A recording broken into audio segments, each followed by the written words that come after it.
Hey, welcome to Social Club. I'm in London. It's home away from home. I've got the best chair in the world. It's rotational and squeaky. Ex-girlfriends share that. Possibly got flat. A lot of love making has gone on there. A lot. Let's see if we can add to that. I'm glad I'm sitting over here now. I'll tell you that. Sharing the love with me today is the aforementioned Flav. Robbie's here as well, and James as well. So we're going to start off talking about Leicester City. Robbie, the exodus has begun at Leicester. Everyone was talking about whether, if they kept the best players, what was going to happen next season. Well, Vardy's committed, but now you've got Kante's moved to Chelsea, £32 million, and it looks like Mahrez could be on the move as well. Is this the beginning of Leicester's downfall? Well, I don't know. They're always going to lose a couple of those players, I feel, and they have, they are prepared. I think they have prepared for that. They've made quite a few signings. They brought in that guy Mendy, who's supposed to be a very good player, holding midfielder for Kante. So they knew Kante was going to be on his way out. So, listen, whether those players are going to be of the same standard, we'll have to wait and see. And it will be hard for them to replicate what guys like Kante did. And I know that speaking to some Leicester fans, they said to me that the one player they didn't want to lose was Kante. Yeah. Because he was like the sort of unsung hero, the guy that made them be able to play the way they were. So that's a massive loss for them. But they are, they've got a bit of money at the moment. They're attracting players. They're in the Champions League. So I don't think it would be the demise of them. I just don't think they're going to be probably as good as they were last year. No, James, is that they've got money. They don't need to sell these players. If they were Leicester City of 3 or 4 years ago, or whatever, or whatever, you might think, oh well, look, they've struck gold here. They're gonna have to sustain themselves, but they're not short of a few quid. So it does make you wonder whether they have got a plan in place or whether they're just being bullied. I think it's a great example of the difficulties of, I think this year's shown how team spirit's so important, but at the same time, players have a lot of power, and so if they do want to go, I guess that's a difficult question for Ranieri to kind of answer. Is do you go, well, these guys, they don't really want to be here, so let them go, or do you go, no, you're staying, and they have to get on with it. I think losing Kante is a nightmare for them, to be honest. And you could say, look, they've got some new guy. So, look, QPR, who do we have? We got Danny Dichio. He was the new Les Ferdinand. It doesn't work out like that. Can we just get a final word on that? Because I don't think anyone's ever clarified this. Was Daniel Dichio the next? Turned out. Categorically, we can say that. Toronto FC fans would probably say that he was all right. But yeah. So I think to say, they've got Mendy and is hopeful at best. So many 18-years-olds Googling Danny Dichio right now, yeah. Google his goal against Wolves.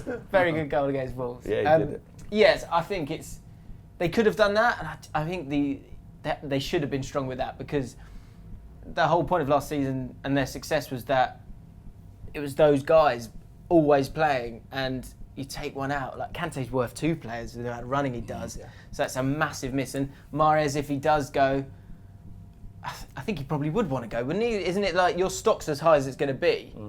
So if Barcelona come knocking for something like that. But I think James makes a great point. They're Flav, and Spurs have seen this, Liverpool have seen this, Arsenal have seen this.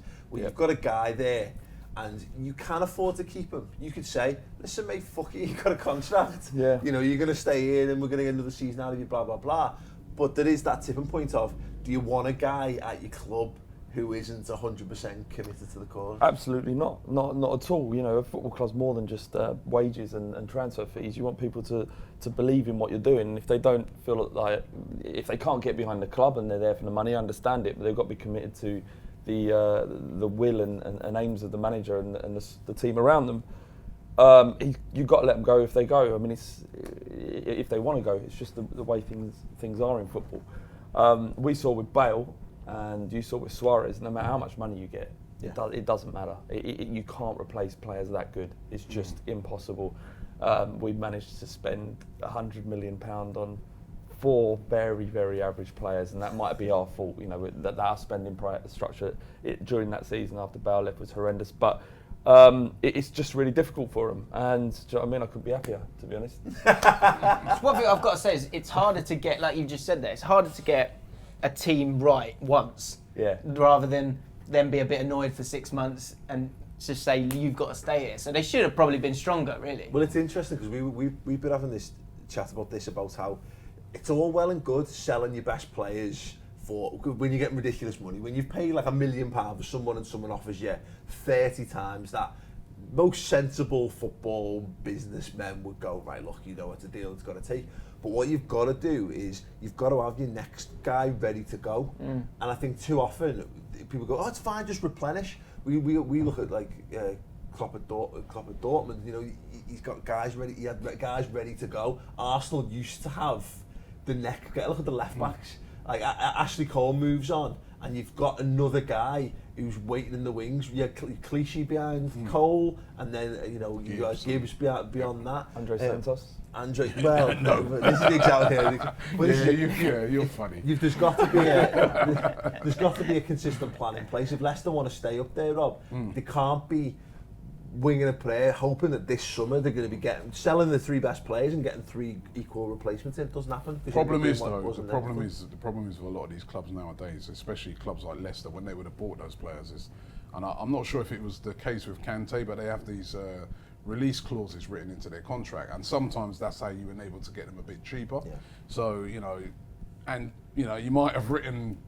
I don't know if there's a release clause in Kante's contract, but there was, didn't it? They may have said 20 million, right? Because they got him for 5 million, so they'd be thinking, you know what, we got him for 5 million. If we can get 20 million for him, a release clause, we'll have that. It's not like we're going to win the league. Right? Yeah, it's not like we're going to win. And then now it all changes, and it's too late because, so these release clauses now are posing a lot of problems for, especially the smaller clubs, because they're not going to put. Kante's not going to sign on, for instance, for 5 million and then have a release clause of like 50, 60 million. He's going to be, 15 million release clause, 20 million. And that's how they nearly lost Vardy as well. Yeah. And so it's really tough.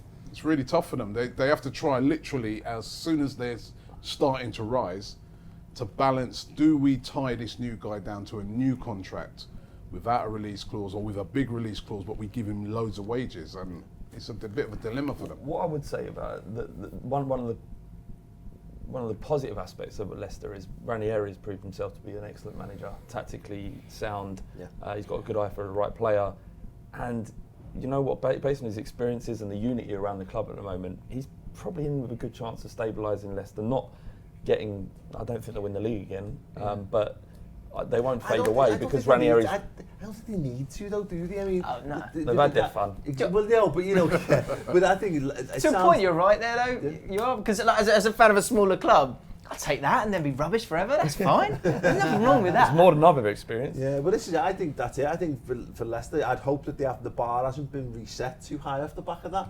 Yeah. Have a good time. Why not? Why not reset it high? No. But they won the league. I don't mean ludicrously high, because ultimately, if Leicester can stay within the European places next season, and then they just need to. You don't want to be a flash in the pan. We were looking at the league tables years gone by, and like Blackburn finished 7th after they won the league. Leeds finished 17th the season after they won it. So there is a real issue there where Leicester could just implode. You lose a couple of games at the start of the season. Say they only lost Kante, only lost him. Where would you see them finishing? Because we did a show the other week and we were talking about it, and you get laughed at when you talk about Leicester, despite them being champions of I think England. that this season they're going to find it a lot tougher for a couple of reasons. I think I said on that show. Number one, they got the Champions League, right? And no matter what you think, when you play Champions League football, the week after when you have those games, the statistics are there to show that you have a dip. Teams are fresher, come up against you, so they're going to have that as one problem. And number two, clubs are going to, especially earlier on in the season, Leicester are no longer under the radar. They're going to be a big scalp for a lot of teams. So teams are going to approach playing Leicester in a different way. But before Kante went, where did you think they were going to finish? And now without Kante, and maybe if Mahrez goes as well. Yeah, if they lose Mahrez as well, I think that'll be a massive blow. I mean, if they losing one's bad. If they lose both of them, What you saw, bottom half. No, not bottom half. I still think that they'll finish in the top half. I think they will. They'll be in the top half. Kante was a revelation, but I think you can go out and get guys. You're not necessarily as good, but who can do an effective job there. Maybe. If you lose goals, that's a very difficult thing to replace. We've seen Yeah. that. We get Suarez, Bale. They Van kept hold of Persie. Vardy, which was I think that was very important for them. So they've kept hold of Vardy. If they can keep hold of Mahrez. The other thing is, yesterday my brother, me and him were chatting about footballers being mercenary, right? And Kante, I suppose, with the Leicester fans, they're going to look on him and say he's a bit of a mercenary. Why leaving that? But when you see that injury to Demba Ba yesterday, right? Me and my brother was talking about it, and you think to yourself, wow, your career could be over like that. Yeah. Yeah. And maybe if that move comes for you to go to Chelsea and you're at Leicester, you've got to take it. Well, that's why they do it, isn't it? Ultimately, it boils down to that. You've got to look on it that way and think to yourself. It helps when it's a bigger club. I think, than Chelsea, because I don't see. Just a quick thing on that. But if it was like a Barcelona or Real Madrid, absolutely. On that mercenaries thing, the Ball Street podcast, check it out. We have Jim Irwin, he's a retired football agent or failed football agent, depends on where you look at it. And failed. All right. You lot are nice, aren't you? He talked about players and how 99% of them are constantly looking for the next step up. There is no loyalty. This is his words. I don't necessarily believe all of it. There is no loyalty. Kante would show no loyalty to Leicester. He feels no connection with that football club other than the fact that he's paid to do there and went and be successful. Mm-hmm. So it's no longer surprising after hearing that Kante moved on and is going to get paid a wedge at Chelsea and probably have a better chance of winning the league this year. One last thing I've got to ask, because he's PFA Player of the Year. Is Mahrez good enough for Barcelona after one season, doing well? He's good enough to be what Alexis Sanchez was at Barcelona, i.e. the fourth guy of the three. You know what I mean? You've got your three guys and he's the fourth and he's brilliant and he just comes in and does a great job and then ultimately probably ends up playing for Arsenal 2 years. Things like this. Dream though, He's a good player. He's not as good as Alexis Sanchez. Okay, well we're wrapped up there on that one. Where do you think Leicester are going to finish? Sanchez is a world-class player. He's close. No, hold on, wait a minute. Oh, no, just before we get into this video, he's world-class. Right. 2 Copa Americas he's won in a row. Golden Ball.